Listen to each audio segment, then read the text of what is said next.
O racismo se atrela à segregação social, ou seja, à divisão espacial de raças em determinadas localidades, em guetos, em vielas, em favelas e periferias. A consequência da discriminação leva à estratificação social, onde as chances de ascensão social e de sustento material são afetadas. O racismo se divide em três concepções: a concepção individualista, a institucional e a estrutural. A concepção individualista é vista como uma patologia, como uma anormalidade, um fenômeno ético ou psicológico, de caráter individual ou coletivo. Na verdade, é visto como um moralismo inconsequente, ao reproduzir coisas como: somos todos seres humanos, como ser racista em pleno século XXI? Tenho amigos negros, nhenhenhê, blá blá blá, nhenhenhê. Quando se limita o racismo a aspectos comportamentais, desconsidera-se que as maiores desgraças produzidas pelo racismo foram sob o aparato legal, com o apoio moral de políticos, religiosos e dos chamados homens de bem. A concepção institucional é o resultado das relações dentro das instituições, que se regem por uma dinâmica que confere desvantagens e privilégios de acordo com a raça. O racismo é dominação. O domínio dos brancos no judiciário, no legislativo, na chefia de empresas, nos mostra isso. A concepção estrutural, ela na verdade mostra que as instituições são racistas porque a sociedade é racista. O racismo é estrutural e não um ato isolado. E isso nos torna responsáveis pelo combate ao racismo e aos racistas. Fogo nos racistas. A ideia de racismo reverso, a ideia esdrúxula, é um equívoco, pois mesmo que membros de grupos minoritários hajam com discriminação, com preconceito em direção a membros de grupos maioritários, estes não podem inferir-lhes desvantagens sociais. Por exemplo, um branco não perde a vaga de emprego por ser branco. Os brancos não são confundidos com frequência com bandidos e criminosos por serem brancos. Os brancos não têm sua inteligência questionada por causa da sua cor. A ideia de racismo reverso é apenas para deslegitimar a igualdade racial. Entenda uma coisa: racismo reverso é um discurso racista.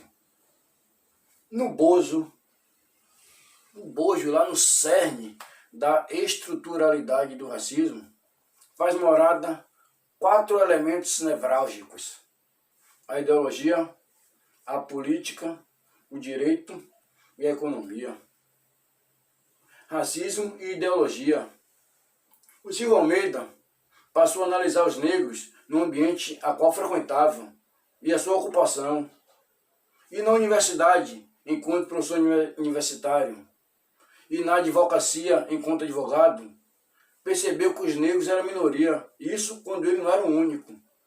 Todavia, quando voltava nestes mesmos ambientes, o seu olhar para a limpeza e para a segurança, percebia que a grande maioria eram negros, como ele, como nós, todos devidamente uniformizados e provavelmente mal remunerados.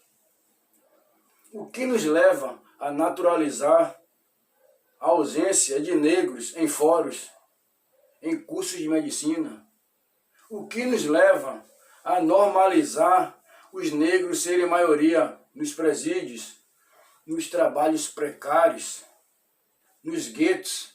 Isso quando não embaixo de marquises e nas calçadas.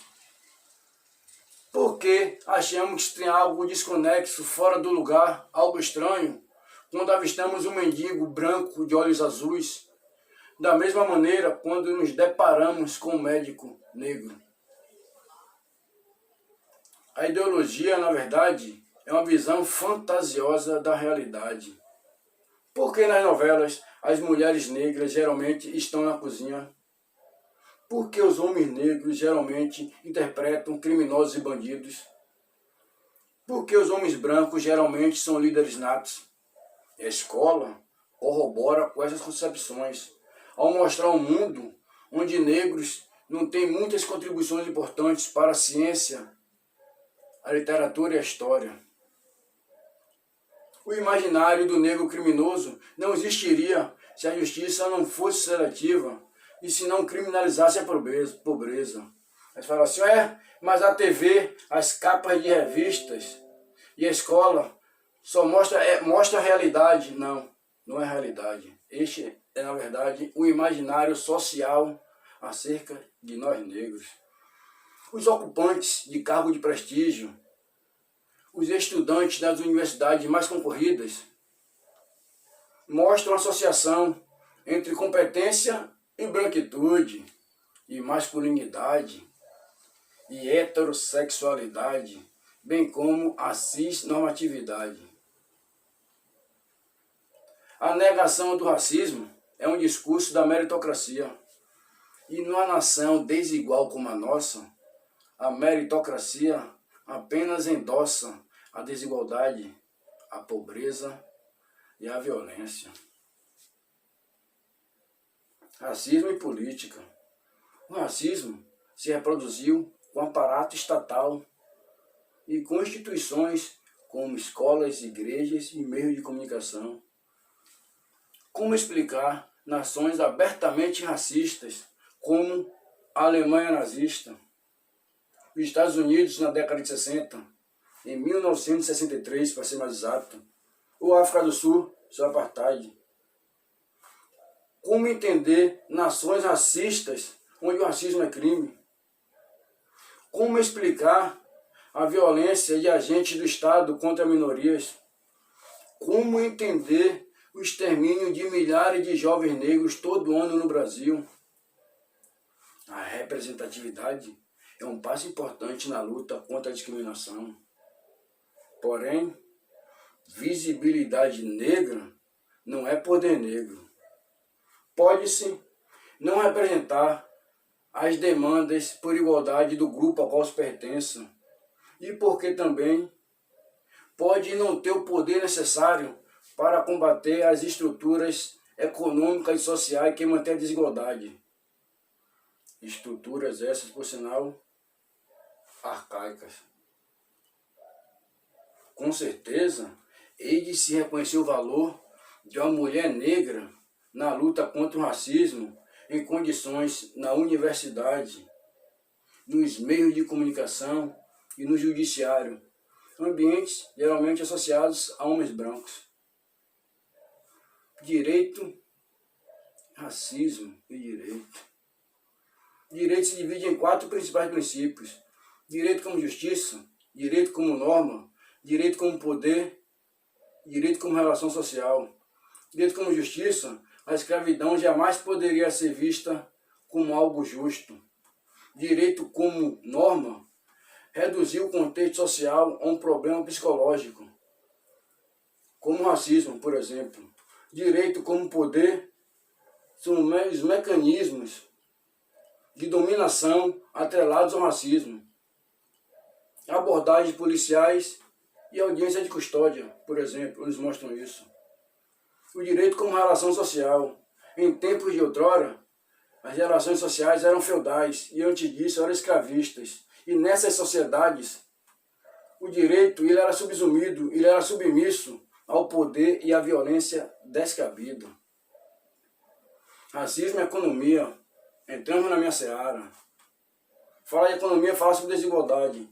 Por que nós negros geralmente ganhamos os menores salários, exercendo a mesma profissão, com a mesma formação e muitas vezes em jornadas superiores?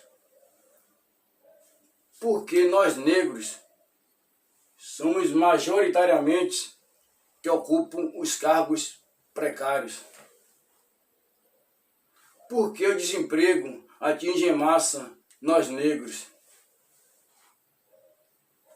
As mulheres negras, enquanto babás e empregadas domésticas, ganham os menores salários e, vestidas de branco, criam os herdeiros do capital. Sofrem diariamente violência moral. Após a abolição, nos botaram como iguais, em situação de paridade. Isso, na verdade, é um mito. Foi para ocultar as desigualdades sociais, econômicas e étnicas. O negro teve que disputar sua sobrevivência social, profissional, cultural e até biológica. Isto em uma sociedade secularmente racista.